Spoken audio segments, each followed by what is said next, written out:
what time it is. Marvin Devine, Huber, Axel, and you know how we do.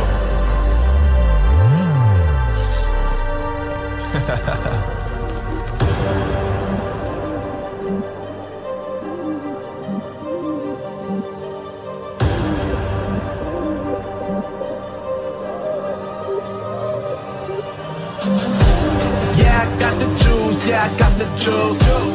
Big game cool, make them look like cool. Always play it cool, that's the biggest rule. Fuck it, what they doing, keep on doing that.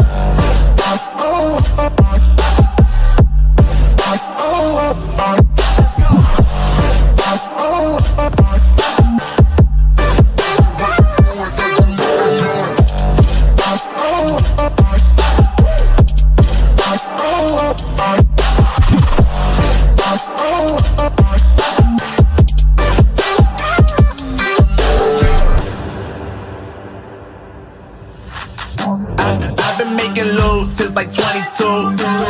Ask me how I made it right here in the booth. I'm always pursued cause of what I pursue. That's greatness, yeah, I gotta make it, I got things to lose. Boy, wanna get in my crew, but you can't get in my crew. Me, XL, and Huber, way too fireable. When this joint drop, better call the troops. And when you hear the drop, better raise the roof. Better raise the roof.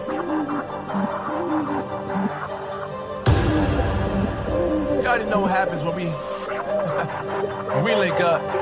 Let's go. Yeah. These brothers, my guys, know that they fly, know that they ride or die. I keep waves by my side, CJ Ike, now I gotta roll with ice. Cold, these brothers, my guys, know that they fly, know that they ride or die. I keep waves by my side, CJ Ike, now I gotta roll with ice. Ride or die, ride or die, ride or die, ride or die, ride or die, ride or die, ride or die, ride or die. Cold, these brothers, my guys, know that they fly, know that they ride or die. I keep waves by my side, CJ Ike, now I gotta ride or die.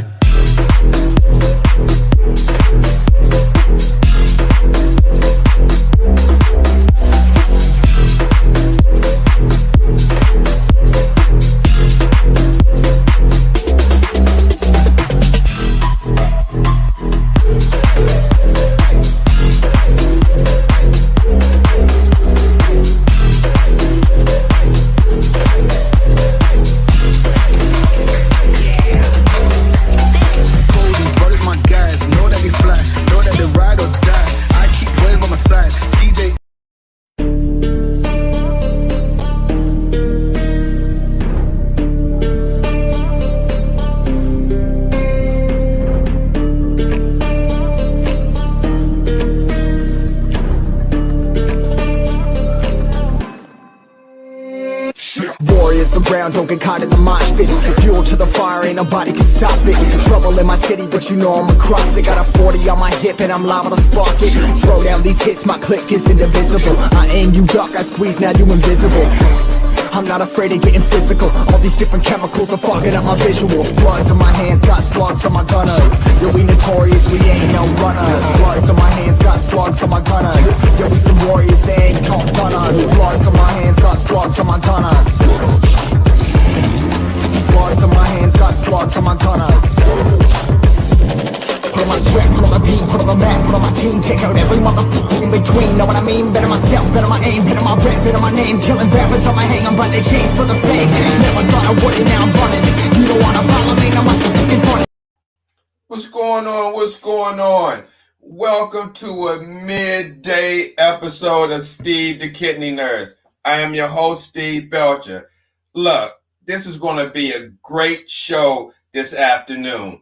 Thank you for joining. This is our international edition of Steve the Kidney Nurse. Unfortunately, my co-host, the kidney ambassador, Moses Kennedy, is having some technical difficulties, and he may be joining us throughout this broadcast. But look, if you're a kidney warrior and you wonder how dialysis and transplant is done in other countries, this is the show to be watching right now. Our guest, all the way from Nairobi, Kenya. And I may be wrong on the city. If I am, our guest will correct me. But our guest, Maureen Gotti. She's a kidney warrior from Kenya. She had kidney disease since 2015. In 2017, she got the gift of life in April from her little brother. Now, Maureen advocates for Kenya warriors and beyond. She's with the Renal Patient Society of Kenya. And let me bring on our special guest without any further ado, Maureen Gotti. And let me give her our special guest intro.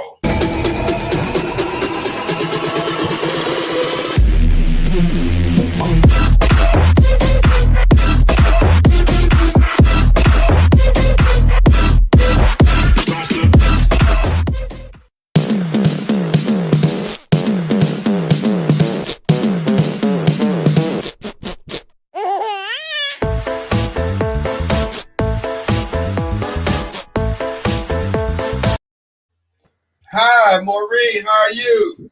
Hello, I'm doing fine. Great, great. So how's the weather in Kenya?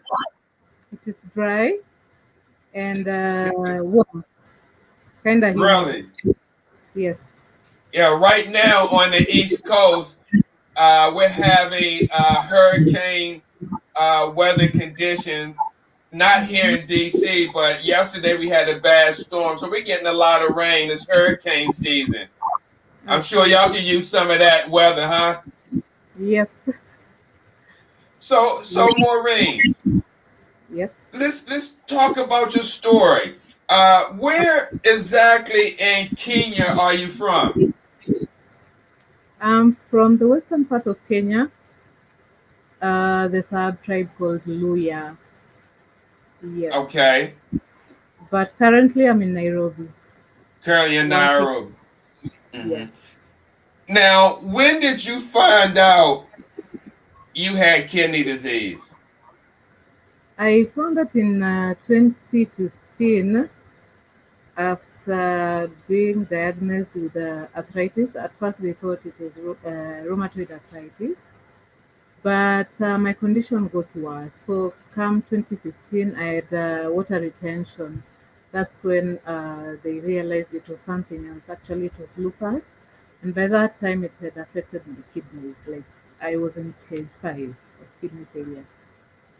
So the remedy was to dialyze, which I did for 2 years before I was able to do a transplant. Fortunately for me, my small brother came through for me and offered to be a donor. And I can say I was fortunate because all the tests went on smoothly.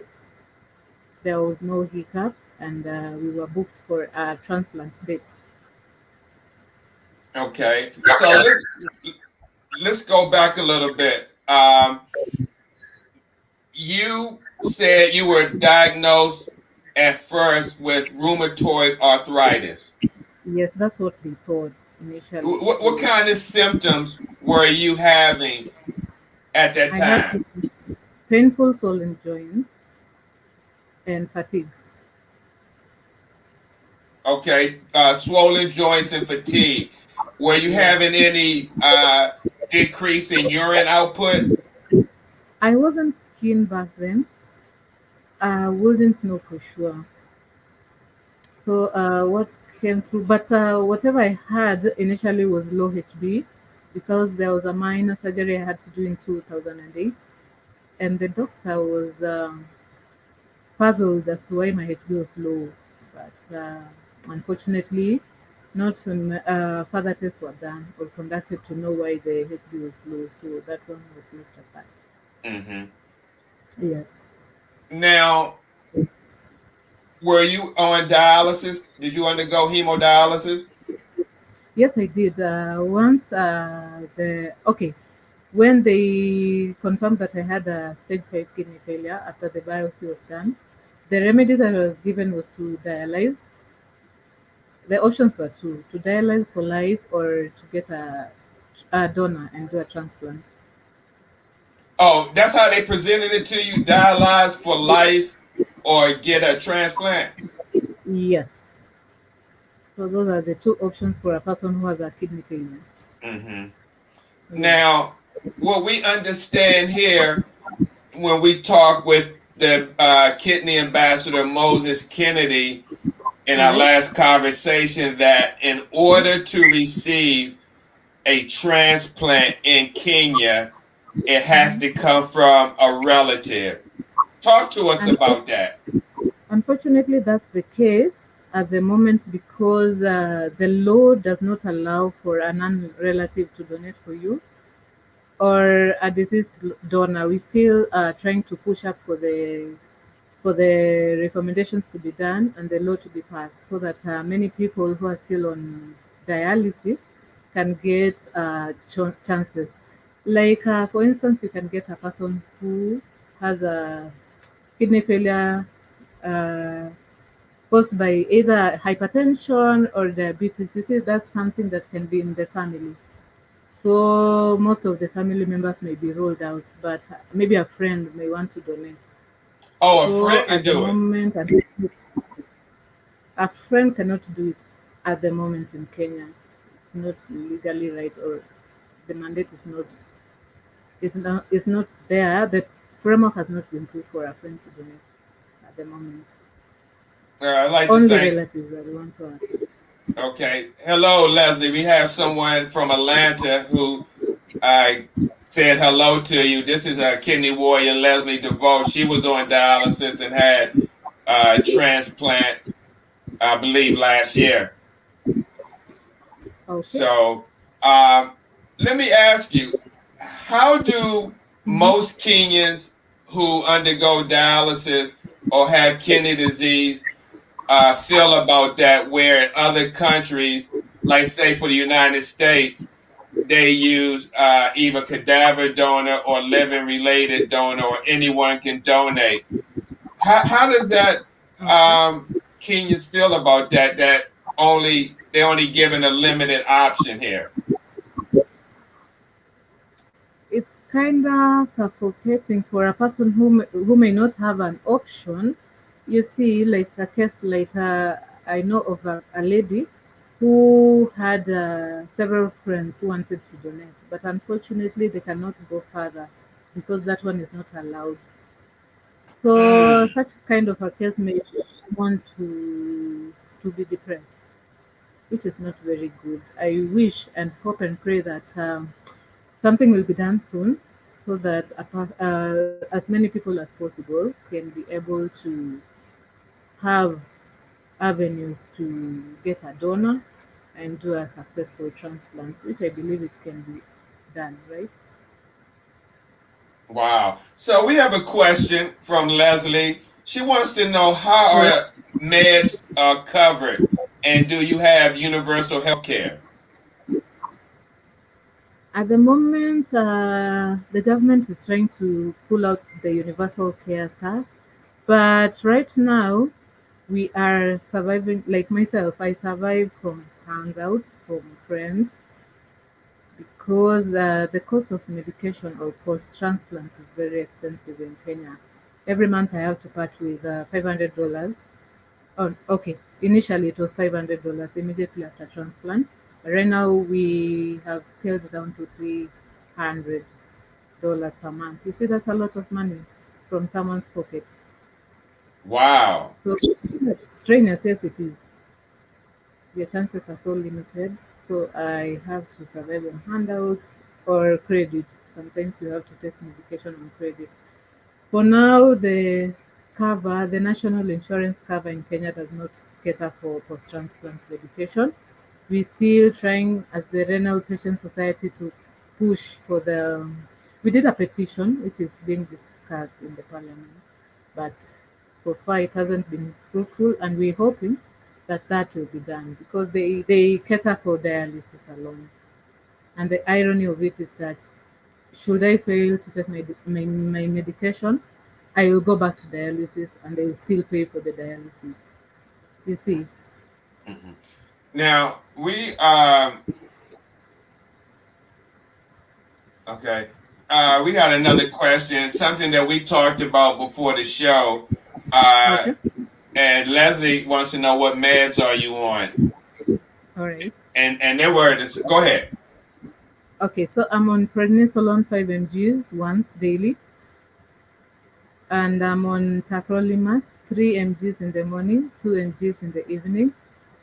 I'm on my 4540 twice, and finally, okay, I'm on what is it called? Hydroxychloroquine because of the lupus, 200 mgs once, and nifedipine 20 once, 20 mgs. Mm-hmm. Yeah. Now let me ask you: is it hard each month coming up with the funds to get your medication? Does that concern you? Yes, it is because I live in anxiety. I will live in anxiety because I wouldn't know where the money will come from. Like on a lighter note, you may call someone and may not pick up your calls because they think that you're going to borrow. Mm-hmm. Yes. Do So in they have? this case, so I'm many sorry. people. Okay, I repeat. In this case, so many people may opt not to do transplant because to them they feel like dialysis is free. The government is catering for it, the national insurance cover. But when you come to transplant, you're on your own. You see, even the private insurance, they will get exhausted like after 3 months' time. They don't offer that much support for So they post feel like transplant. transplant is not worth it. They feel that way. But you see, life post transplant is far much better than in dialysis because during dialysis, someone may be tired.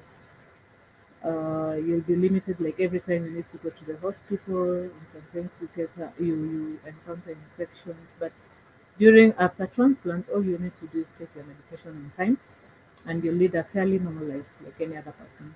Unless it's you share your story, nobody will actually know if you've done a transplant. Now, when you do hemo in-center hemodialysis? Yes, I did. Oh, okay. It looked like we may have Moses Kennedy uh, here. So let me bring and introduce Moses. Hey, Moses. Yes, Steve. How you doing? Hello. Afternoon, Glad that Steve. you can make it. I'm able to make it. Okay, I was just talking with Maureen about her mode of dialysis, and she was doing in-center hemodialysis.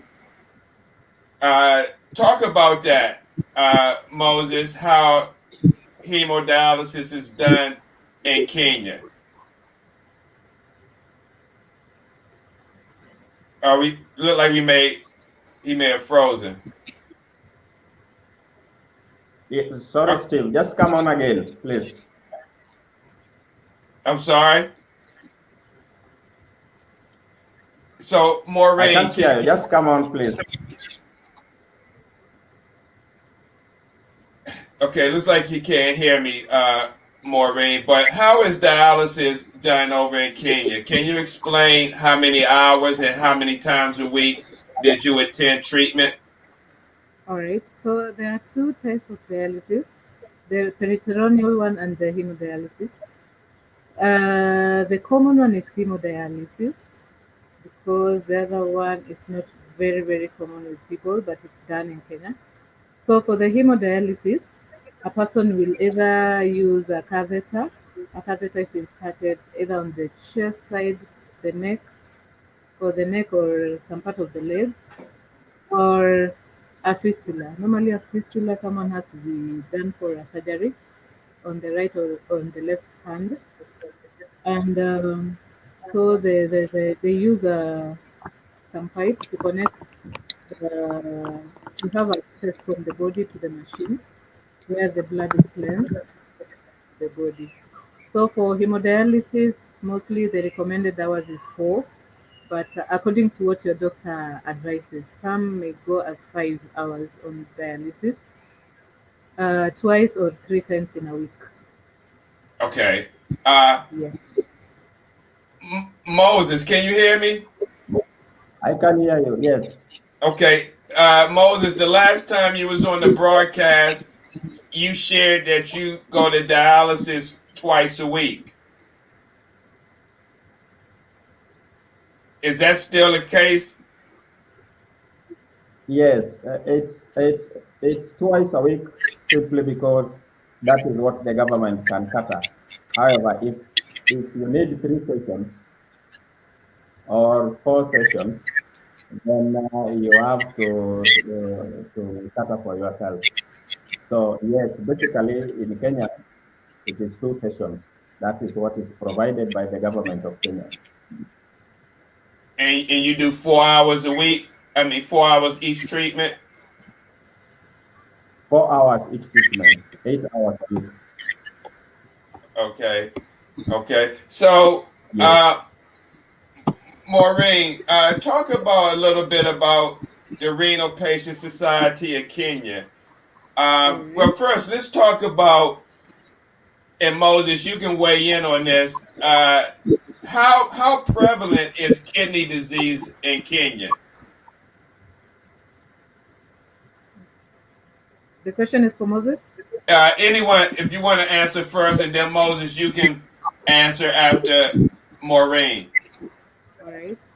I can say the kidney disease cases are rising steadily in Kenya, which is a worrying trend. I don't know if it's the lifestyle or uh, the pre-existing condition, but every day new people are being diagnosed with stage 5 or stage 4 kidney failure, which is a worrying trend.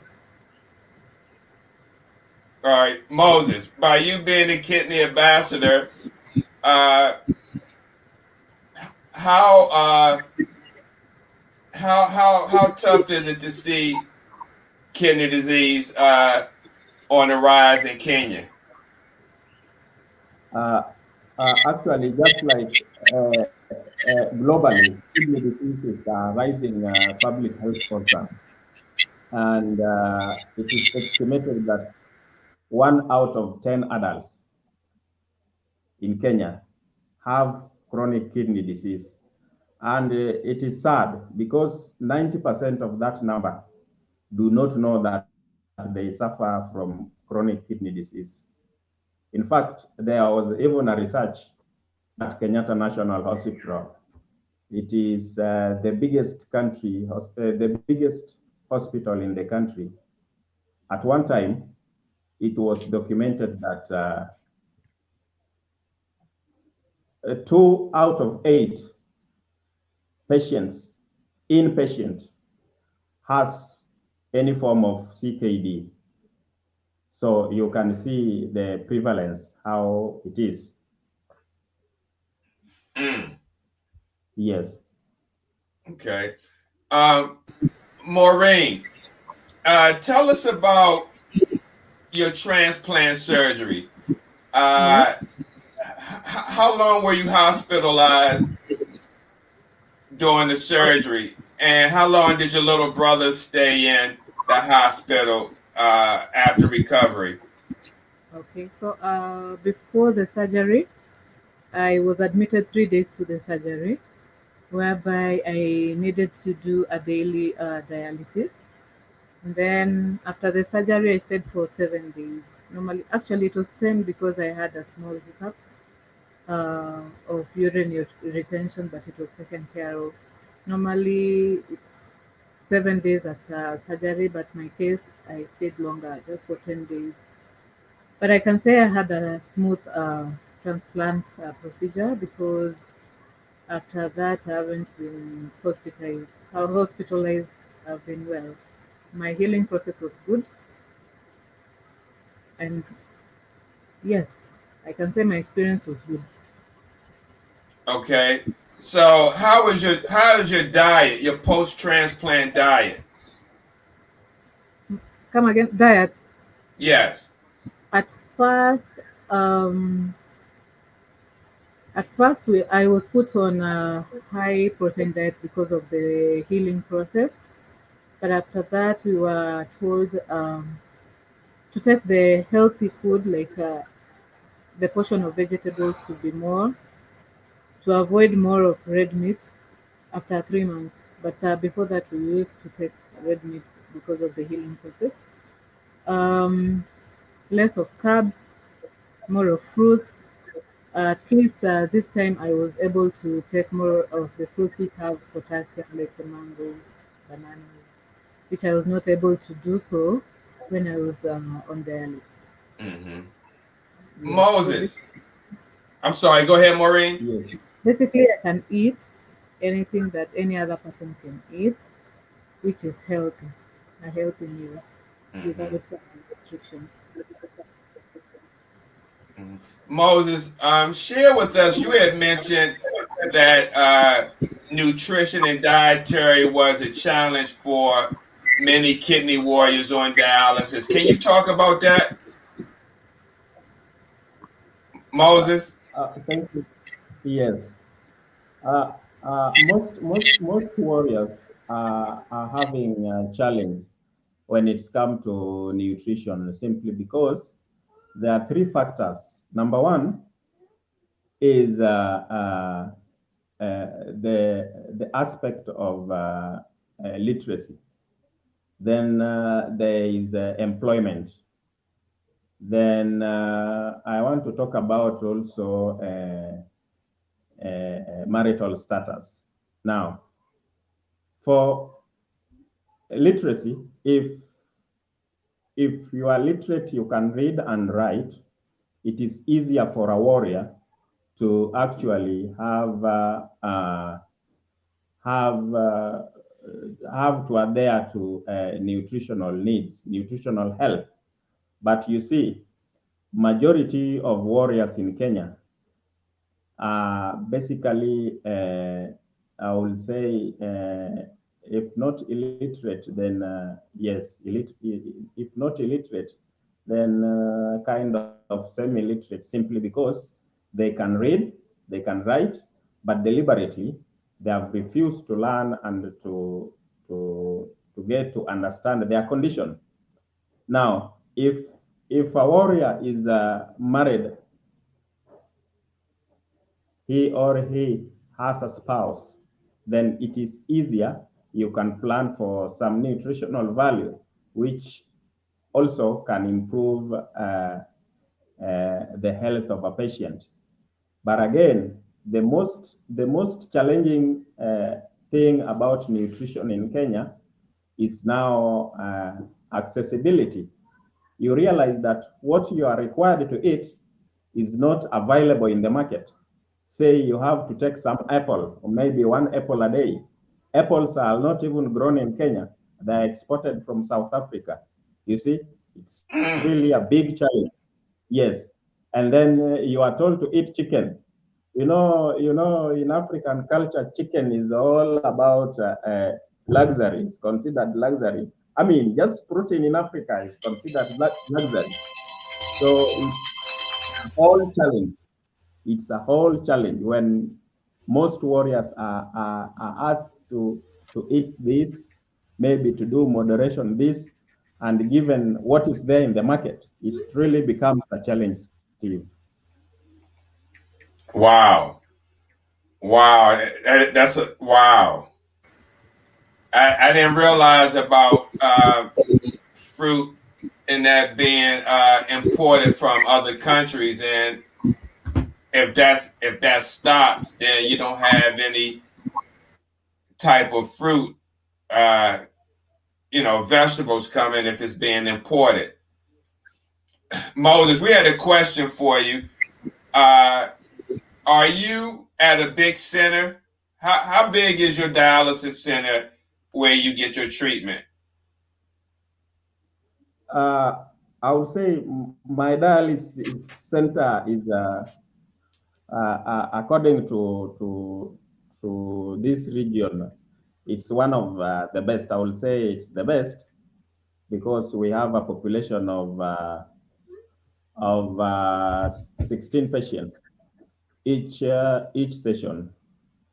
So it's averagely big. Sometimes we go up to 20 patients per session. And how many shifts? How late does your center stay open?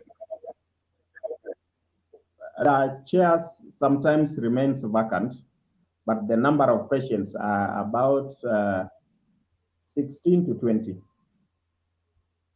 Wow. Wow.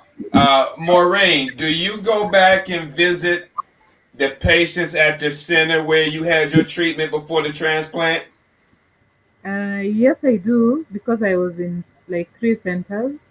That is a hospital in Kisumu called Avenue, Nairobi Women's in Nairobi, and Kenyatta. So the hospital that I frequent so much is in Kenyatta, because that's where I go for my reviews, and there are people that are still dialyzing that I still know them, to give them hope, just to give them the zeal to keep on going.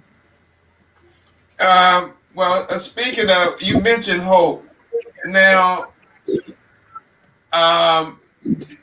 do you feel, and I'll ask you this too, Moses, but let me start with Maureen. Do you feel that the government is going to change that policy of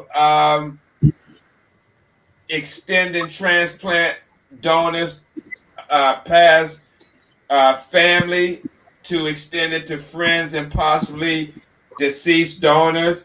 Now, is there tradition far as respect to traditional rights why they won't use a non-living donor for transplant?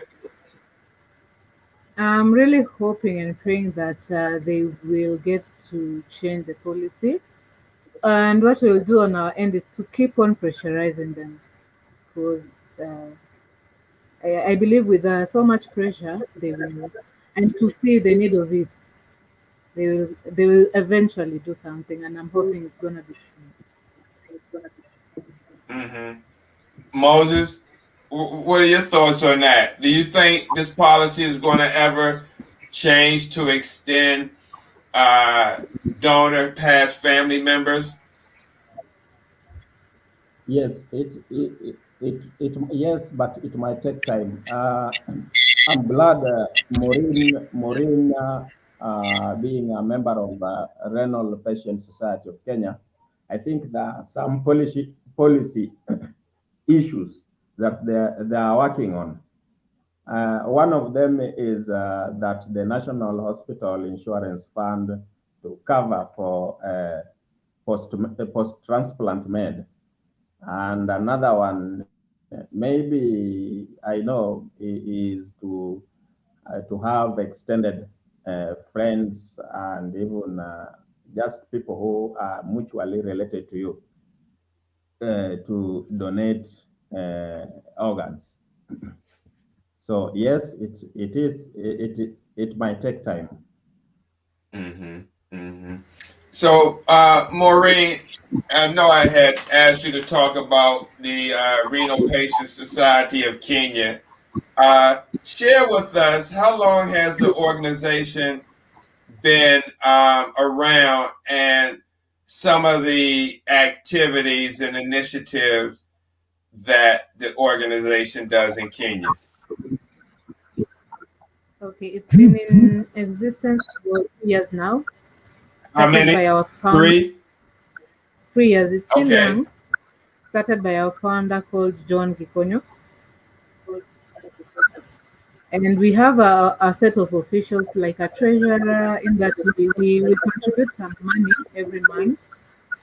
The importance of it is to spearhead things like the petition that we had, and to send representatives to various podiums and talks. We've also partnered with Non-Communicable Disease Alliance of Kenya to put information across about the importance of taking care of people with chronic kidney disease, and for the people who are not yet there, to avoid it, to have talks with the national insurance to be able to fund and know our crisis, like the people who cannot afford medication. We also give each other moral support. People at times you may find someone cannot afford medication at times, so the rest of the members chip in for the person. Generally, basically, that's what we do. Okay, thank you for sharing that. Moses, do you work along with the Renal Patient Society of Kenya? Though Maureen, I'm a member also to the society, but I'm not actively involved in other activity because I'm really focused into advocacy. Right. And Moses, I want to ask you a question by you being the kidney. I'm sorry. Did you say something, Moses? Yes, as much as I don't participate actively, but I follow development in that society. Moses, I want to ask you a question.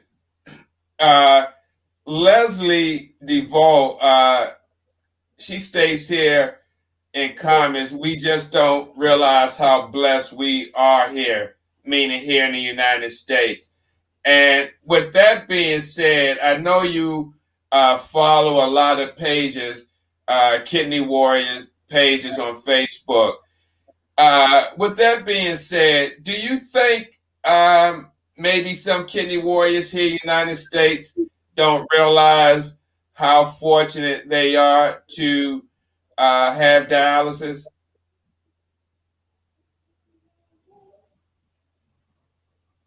Moses? Sorry, I can't hear the last bit. Well, I was asking you, do you think that some kidney warriors may not realize how fortunate they are having dialysis treatment, having availability to dialysis here? Yes, sometimes you get to value something when you lose it, and I guess some of maybe Kenyans in diaspora might not understand the challenges that comes along with renal failure. So yes, they are not aware. And more so, kidney failure has never been given a priority when it comes to awareness. Otherwise, if there is vigorous awareness, then even our brothers and sisters in diaspora would really appreciate the facility that they enjoy overseas. Okay. Maureen, is home dialysis an option in Kenya? I'm not very, very familiar with that. But what I know is the common one is the hemodialysis, whereby you're required to go to the center. I haven't heard of someone who is doing a home dialysis. Actually, what I know is setting up the machine and everything may be costly. Not everyone can afford it at the moment. And the insurance cover, I don't think it covers that. So how you been doing since the transplant, Maureen? I've been doing great. My strength is back. My skin color is back. I can say initially I was very tiny when I was doing dialysis, and most of the time I would get fatigued. But right now, I can lead a normal life so long as I take my medication on time.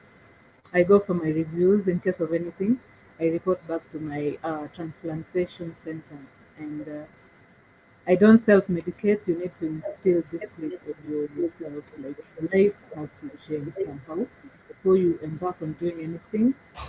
Like when it comes to medication, you need to consult first. You can do it by yourself.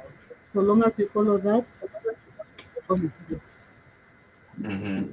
How often is your blood drawing? Do they check your levels? After 3 months, I was there this week on Tuesday. I'm glad that everything is doing fine. Mm-hmm. My levels are good. Right. Moses, can you hear me? Yes. Can you share with us how common is depression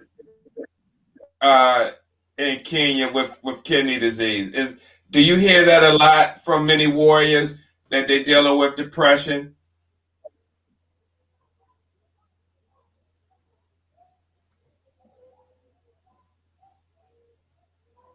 Yes.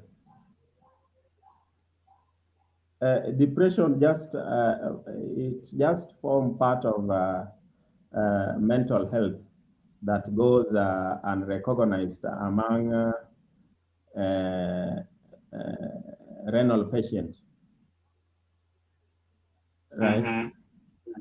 And such extension services like nutrition, social counseling that involved, nutrition, social counseling, and then maybe caregiving. Those are never put into emphasis by uh, the unit providers. It is only that you go get your care and do dialysis, finish your sessions, hours, and walk out next patient. So yes, such services are supposed to be there, but they are unrecognized. Okay. Wow. Wow. So we kind of winding down in time. Maureen, let me ask you, what would you say to kidney warriors watching this broadcast around the world? What would you want them to know, and even their families, about kidney disease in Kenya? All right. I will tell the warriors that the journey is never easy. It's not easy. It's tough. At times you're down, but as long as we're still here, we need to fight until the end. So our caregivers and the people who support us, we say thank you and may God bless you. And don't tire because we need you. This journey, you cannot walk alone. You need a whole bunch of people, supporters, people who understand you, people who can support you either emotionally, spiritually, financially. And to our government, we just hope that they will do something so that every person who has a chronic kidney disease may lead a normal and comfortable life as it should be. Wow. And Maureen, let me ask you, is Yes. there some way if somebody wanted to donate to you, where do you have anything set up if somebody wanted to donate to help you pay for expenses as far as medication? Unless I give my personal number, Okay. yes. Do you ever thought? Do they have a GoFundMe or a Cash App in Kenya? Yes, that one can be set up. I think it can. Somebody want me to put your name in the comments. Are you on Facebook? Yes, Uh, I am. and Your name is Maureen Gatti. Yes, That's how it's spelled on Facebook. on Facebook. Oh, okay. And Moses, everybody know you. Yeah. So Moses, Moses, before we close out, share the importance of kidney disease initiative and awareness in Kenya and abroad. Can you share some of your perspective on how important it is to get checked for kidney disease and spread awareness? Okay.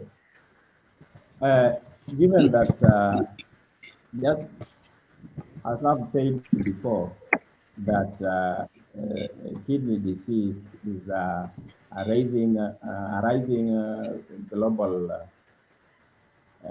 health crisis, that the only way we can tame it is to prevent people from going to dialysis, prevent people with chronic kidney disease progressing to end stage.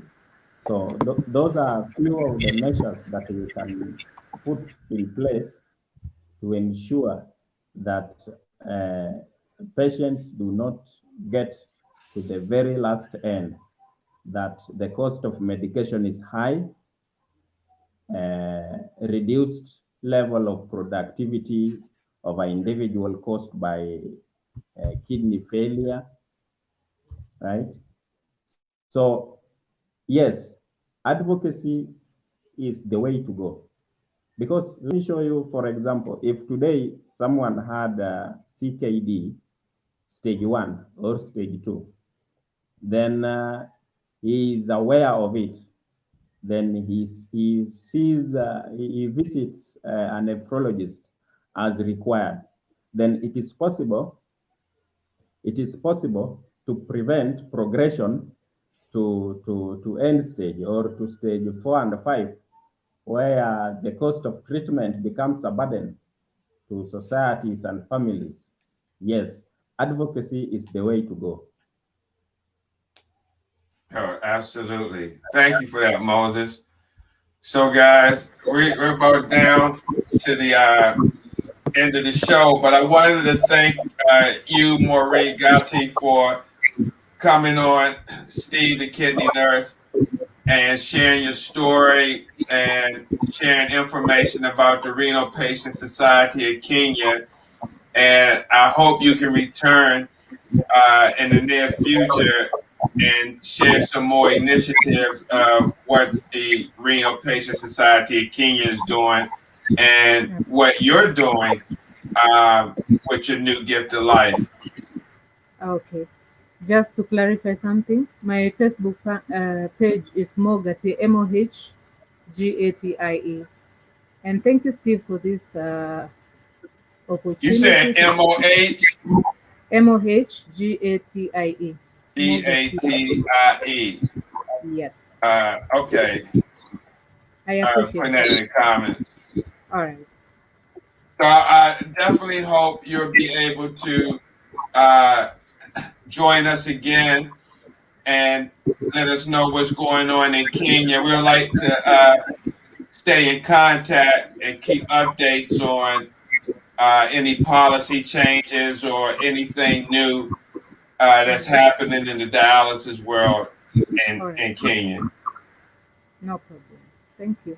All right, we'll talk to Moses. Thanks a lot, Maureen. We'll talk to you soon. All right, bye. All right, bye-bye. So, Moses, what do you think about Maureen and this conversation we had today? In fact, I didn't tell you, Maureen, she's really amazing woman, amazing young woman, because when I was down spiritually, Maureen came to my rescue. She actually, there is a connection as to why I also brought her to this show. And at one time, I did a very hopeless post. I lost hope And I posted saying that the last thing now I'll have to do if my life doesn't improve is maybe to go to palliative care. But then when my friends, Maureen being one of them, read my post, then she really encouraged me to keep going, that she even did a transplant and it's possible there is another chance in life. So she really did a recommendable job to encourage me. Wow. Wow, that's awesome. That is awesome. And so it wasn't for Maureen, we wouldn't be having the kidney ambassador here.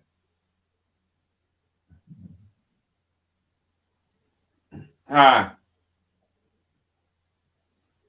Sound like we got a delay. Can you hear me, Moses? No? You can't hear me? Yes. Yeah, I said if it wasn't for Maureen, we wouldn't have the kidney ambassador. Yes. Wow. Okay, Moses. So when is our next show?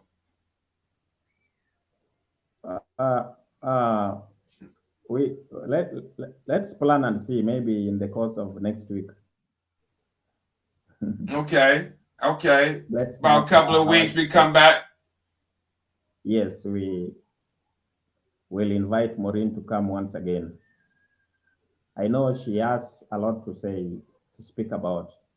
This is being our first time maybe on this channel, but I know she has much more to share. Sure, absolutely. And Leslie said that you have a beautiful smile.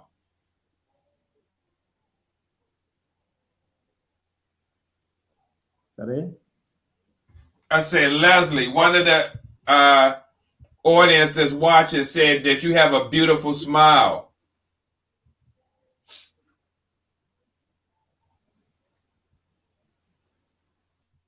Did you hear me? It seemed like we may be having some connection problems.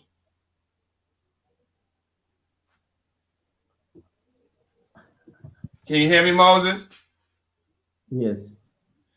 I said, Leslie said that you had a beautiful smile. Oh, Leslie, thank you so much. Thank you so much. It's just, it's the strength that warriors like myself must have, because there's no option. You must keep going. Yes. I also want to encourage fellow warriors like myself that you can still afford to smile despite all other challenges that we go through. Yes, it is possible to afford such a smile. Oh, that's awesome. Okay, Moses. Well, look, I know it's getting late there. It was about 9 o'clock, going on 9 o'clock. Yes, 5 minutes to 9. Wow. And here on the East, here on the East Coast, it's 5 minutes to 2. Oh, 5 minutes to 2. Okay. Yeah, PM. So look, Moses, we wish you farewell. We hope nothing but peace and blessings to you and the many kidney warriors in Kenya. And I look forward to having you back next week or week after next for another U.S. to Kenya international show. We got a lot of topics to discuss. A lot. Yes, sir. Okay, Moses. Well, thank you, sir. You have a good evening. And I'm about to sign out, and I'll talk to you soon. Thank you very much. Have a good day. All right, you too. So, guys, this was an awesome show. It was live from Nairobi, Kenya, something we rarely do, but now that we have a kidney warrior there in Planet In, the kidney ambassador, Moses Kennedy. We would now be streaming either bi-weekly or weekly from Kenya to know what's happening in the kidney world there. And before I go, I just like to say thank you to Uncle Jim Myers for sharing. Watch Uncle Jim tomorrow with Kidney Stories 2 at 8 o'clock right here on Urban Health Outreach Media. I'd like to thank Candy. I'd like to thank Leslie. I'd like to thank Tom, Shane, JB Wanga, Kip Torano, Eddie Isaac, and who else commented? And that's about it. Thank you, guys. And thank you, Leslie. Peace and blessings to you as well. Thank you, guys, for this midday show. Moses, hang around backstage, and I'll be talking with you. Thank you, guys. Have a great weekend. And don't forget tomorrow, Kidney Stories 2 with Uncle Jim at 8 p.m. right here on Urban Health Outreach Media. Take care and have a blessed day. Goodbye.